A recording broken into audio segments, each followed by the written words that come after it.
여러분 안녕하셨어요? 한 주간이 훌쩍 지나갔죠? 여러분과 함께 한 주간을 말씀으로 살아가 보기를 소망하는 우리 모두의 마음을 담아 저도 말씀을 전하고 여러분도 말씀을 듣고 계시리라 생각합니다. 오늘 특별히 말에 대한 이야기를 3주째 이어서 하게 될 텐데요. 여러분과 제 안에 담긴 그 무엇이 말로 표현되지 않겠어요? 역시 언어는 존재의 집이라 말한 것처럼 우리 존재가 어떠한 것을 보여줄 수 있는 그것이 바로 우리의 언어겠죠. 말일 거라고요. 여러분과 제가 사용하고 있는 단어, 여러분의 말의 어조 혹은 말하는 태도, 이 모든 것들이 여러분 자신을 보여주게 된다는 것 꼭 한번 생각해 보시면서 오늘 말씀도 한번 우리 생각해 보도록 하시죠. 야고보서 3장의 말씀을 제가 한번 읽어 드릴 테니까 말씀을 한번 쭉 들으시면서 먼저 묵상해 보시면 좋을 것 같습니다. 제가 쉬운 성경으로 한번 읽어 보겠습니다. 우리는 우리의 혀로 우리 주님과 하늘에 계신 아버지를 찬양합니다. 그러나 이것으로 하나님의 형상대로 지음받은 사람들을 저주하기도 합니다. 찬송과 저주가 한 입에서 나오고 있습니다. 형제 여러분, 이런 일이 있어서는 안 될 것입니다. 한 샘에서 어찌 단물과 쓴물이 같이 나올 수 있겠습니까? 형제 여러분, 무화과 나무가 올리브 열매를 맺거나 포도나무에 무화과가 열리는 것을 본 적이 있습니까? 그럴 수 없습니다. 짠물이 나는 샘에서 단물을 맛볼 수는 결코 없을 것입니다. 너무도 정확한 지적이 담긴 하나님의 말씀입니다. 우리 사람들의 특징이 어떤가요? 남의 좋은 얘기는 그 좋은 얘기를 들어도 그 자리에서 멈추어 버리고 싶죠. 반대로 나쁜 이야기들, 불행한 소식들은 어쩌면 그렇게도 잘 전달이 되는지 몰라요. 아니, 나쁜 얘기는 더 덧붙여서 그동안 내 마음속에 있었던 좋지 않은 감정까지 추가시켜서 그 말을 전달하다가 점점 더 눈덩이처럼 커져가게 되는 것 경험해 보신 적 있을 겁니다. 우리는 역시 좋은 말 하는 일에 익숙하지 않은 사람이기도 한 것 같습니다. 불행한 소식은 진짜인지 가짜인지 확인해 볼 마음, 생각, 그럴 겨를도 없이 남들에게 참 잘도 전하죠. 그런데 좋은 소식은 들어도 마음이 불편해지곤 합니다. 하나님은 이사야서 42장 말씀을 통하여 이런 말씀을 한 적이 있었습니다. 나는 여호와니 이는 내 이름이라. 나는 내 영광을 다른 자에게, 내 찬송을 우상에게 주지 아니하리라. 하나님은 마땅히 여러분과 저를 통하여 하나님을 찬송하는, 하나님께 영광을 돌리는 일, 그것을 받으시기를 원하십니다. 더더욱이 아무에게서나 받으시기를 원하시는 것이 아니라 하나님의 거룩한 백성이 된 여러분과 저를 통하여 받고 싶어 하십니다. 믿음의 고백을 하는 자들에게서 그 영광을 받으시기를 원하시죠. 사실 예수 그리스도를 구주로 영접한 사람 외에 누가 그분께 영광을 드릴 수 있겠습니까? 그래서 그리스도인들이라면 하나님께 영광의 찬송을 올려드리기를 삶의 중요하고도 첫 번째 목표로 삼아야 할 겁니다. 그런데 때때로 그 드려져야 할 영광이 우리의 입술 때문에, 우리의 말 한마디 때문에 그 모든 영광이 사라져버릴 때가 있다는 것, 여러분 혹시 생각해 보신 적이 있나요? 오늘 말씀 그대로 우리가 하나님을 찬송하기도 하면서 동시에 그 입으로 하나님의 거룩한 형상을 입은 그 누군가를 저주하고 있다는 것, 찬송과 저주가 한 입에서 나온다는 것, 이것 마땅하지 않은 것이라고 주님은 말씀합니다.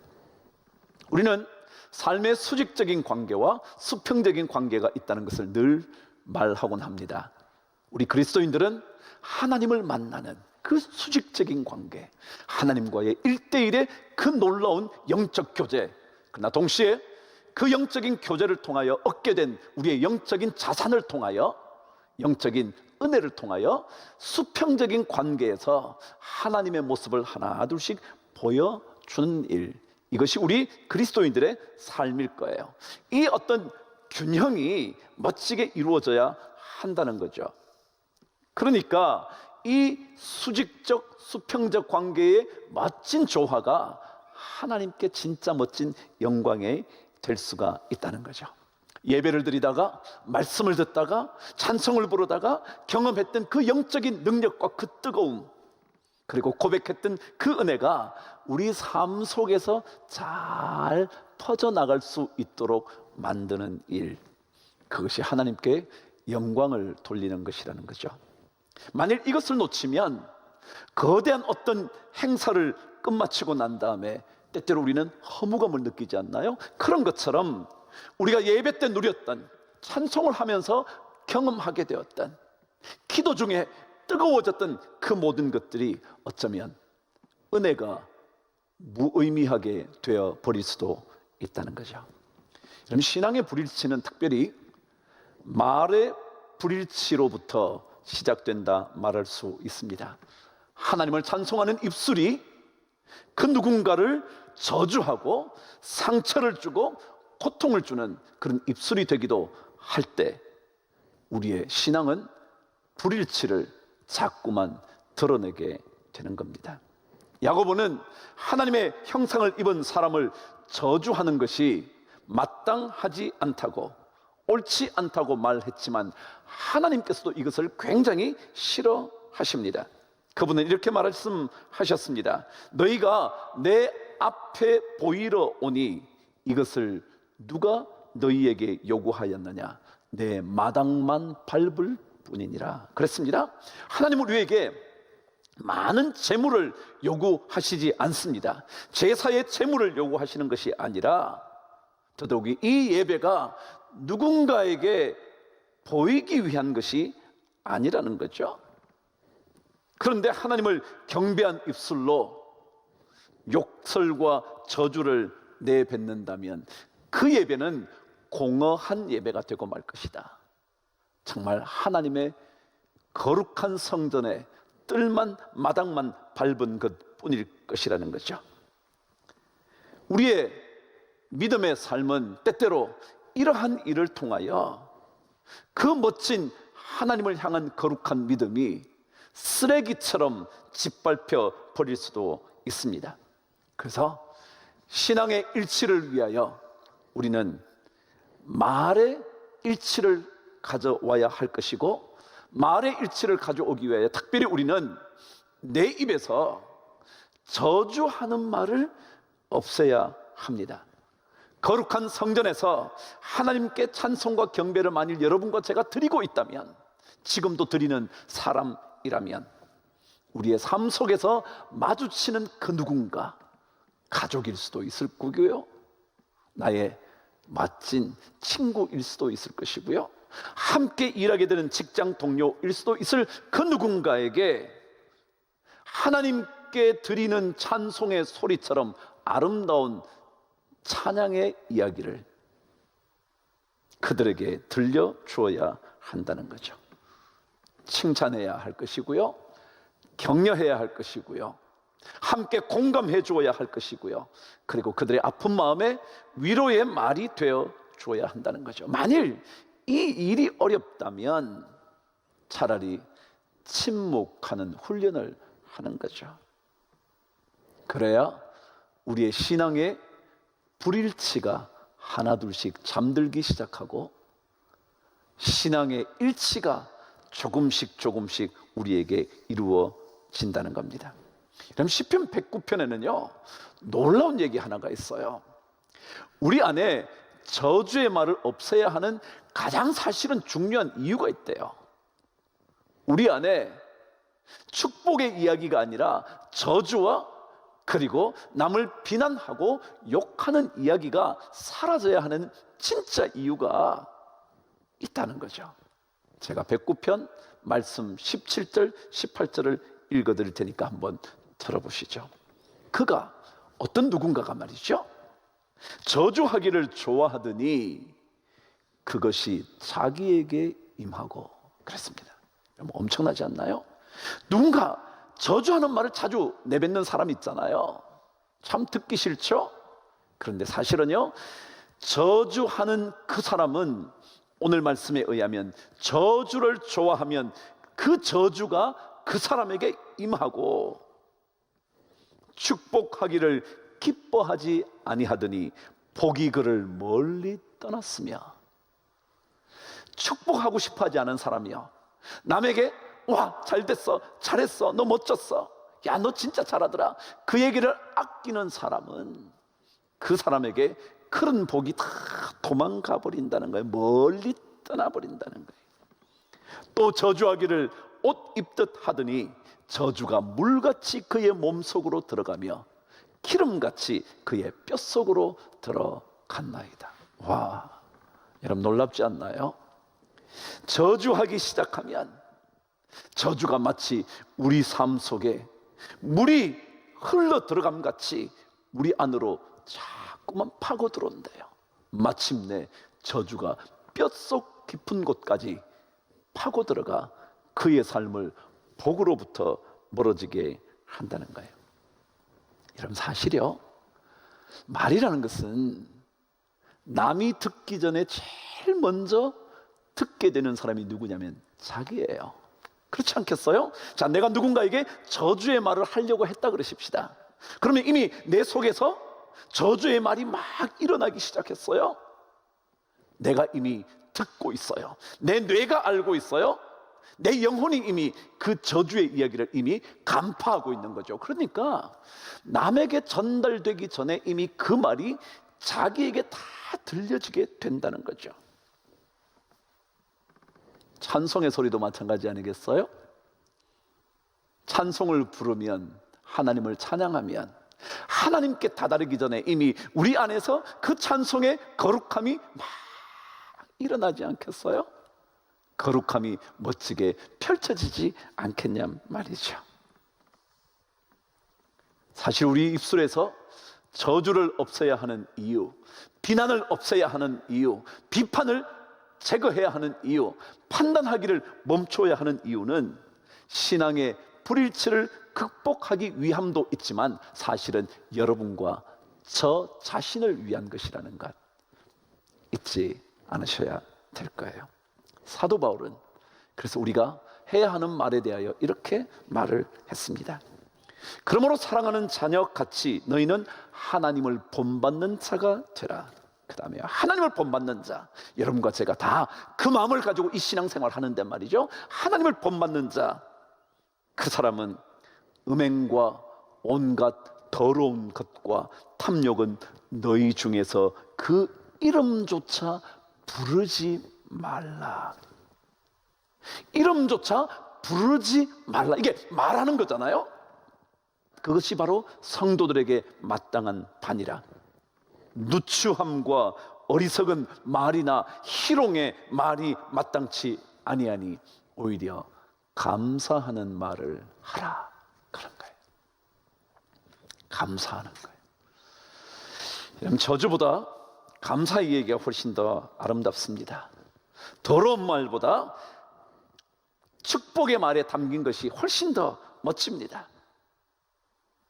여러분의 입에, 우리의 입에 저주를 제거하고 찬송으로 채워가기 시작할 때 하나님은 영광을 받으시고 우리 신앙의 불일치도 하나 둘씩 제거되기 시작할 겁니다. 여러분, 자녀 축복하기 참 어렵죠. 왜 그럴까요? 자녀에 대한 욕심이 많아서일까요? 아니면 내 자신 안에 나를 다스릴 수 있는 힘이 없어서 그럴까요? 아니면 내 안에 진짜 기쁨과 감격이 없어서일까요? 아니면 진짜 하나님의 그 은혜가 나를 사로잡지 못해서일까요? 진짜 많은 이유가 있겠지만 정말 축복하고 칭찬하고 격려하기가 왜 그렇게 어려운지 몰라요.